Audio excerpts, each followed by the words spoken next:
Malam itu, Rani dan teman-temannya duduk di tepi pantai.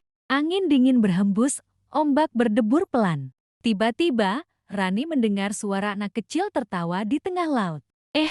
Kalian dengar nggak? Tanyanya. Teman-temannya diam. Tak ada yang menjawab. Tawa itu makin dekat, lalu berhenti tepat di belakangnya. Rani menoleh cepat, tidak ada siapa-siapa. Tapi pasir di belakangnya basah, seperti bekas langkah kecil menuju laut. Ia memandang ke ombak. Di antara buih putih, terlihat sosok kecil melambaikan tangan. Lalu perlahan tenggelam, meninggalkan suara lirih. Main lagi besok. Ya, keesokan paginya, petugas menemukan jejak kaki kecil di pasir menuju laut, tapi tak pernah kembali.